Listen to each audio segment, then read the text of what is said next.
यीशु मसीह का प्यारा वचन, पाँव को दीपक को राह को रोशन, ये है मसीह का प्यारा वचन, ये है वचन प्यारा।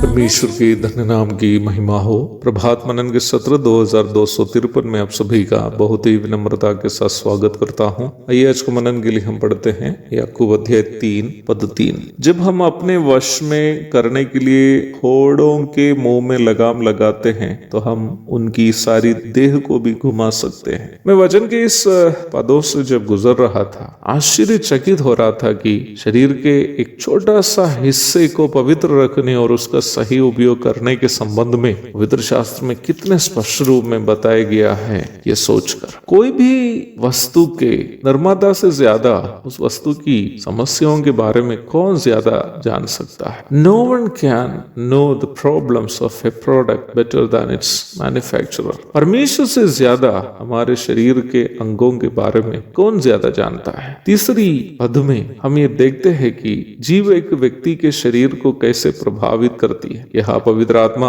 घोड़े का उदाहरण देकर इस सच्चाई को हमें समझाने की कोशिश कर रहा है। घोड़ा वास्तव में एक बहुत ही ताकतवर तथा तीव्र रफ्तार में दौड़ने की क्षमता रखने वाला एक जानवर है। उपलब्ध जानकारी के अनुसार 60 किलोमीटर प्रति घंटा रफ्तार से दौड़ने की क्षमता इसमें है, अर्थात 10 किलोमीटर पार करने के लिए घोड़े को मात्र 10 मिनट ही लगेगा। इसलिए पौराणिक समय से लगभग 19वीं शताब्दी के प्रारंभिक दशा तक घोड़े को युद्ध के लिए उपयोग किए जाते थे। वर्तमान समय में भी भारत सहित कई बड़े देशों की सेना में प्रशिक्षित घोड़ों का उपयोग करने वाला एक विभाग है। घोड़े इतने ताकतवर तथा रफ्तार से भागने वाला एक जानवर होने के कारण से ही कोई भी व्यक्ति उसके ऊपर चढ़कर मनमर्जी से यात्रा नहीं कर पाएगा। जो व्यक्ति घुड़सवारी करने के लिए प्रशिक्षित नहीं है वो यदि घोड़े पर सवार करने की कोशिश करेंगे तो निश्चित है कि वो घोड़े से फेंका जाएगा। घोड़े से फेंका जाने से गंभीर रूप में घायल भी हो जा सकता है। कहने का तात्पर्य यह है कि घोड़ा एक अत्यधिक लाभकारी जानवर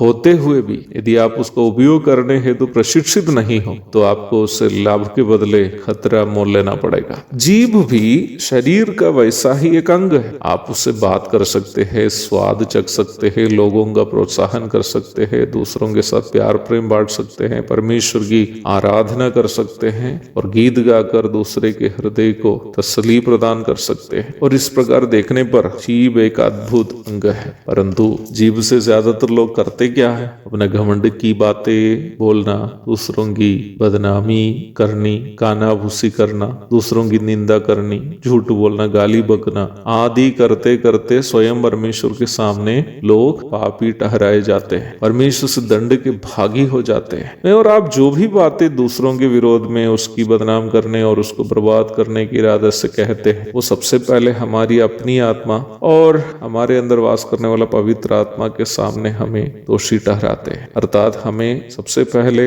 बेईमान साबित करने वाले दूसरे इंसान नहीं होगा बल्कि हमारी ही आत्मा और परमेश्वर होगा। तो क्या हम जो जुबान का गलत उपयोग करते हैं परमेश्वर के दंड से बच निकलेंगे? कभी नहीं। वचन स्पष्ट रूप में कहता है कि जो निकम्मी बातें मनुष्य कहेंगे न्याय के दिन वे हरेक उस बात का लेखा देंगे, क्योंकि तू अपनी बातों के कारण निर्दोष और अपनी बातों ही के कारण दोषी ठहराया जाएगा। मत्ती 12 की 36 और 37 पढ़िएगा। कहने का तात्पर्य यह है कि इस प्रकार जो मनुष्य घोड़े को चलाना नहीं जानता वो यदि घोड़े को चलाने की कोशिश करे तो वो खुद को उससे हानि पहुंचाएगा। ऐसे ही जो मनुष्य अपने जीभ का नियंत्रण वचनानुसार करना नहीं जानता वो परमेश्वर के सामने अपने शब्दों के कारण दोषी ठहराया जाएगा। एक और शुभ दिन की धन्य कामनाओं के साथ आज का मनन में यहाँ समाप्त करता हूँ। प्रभु आप सबको आशीष दे। आमीन।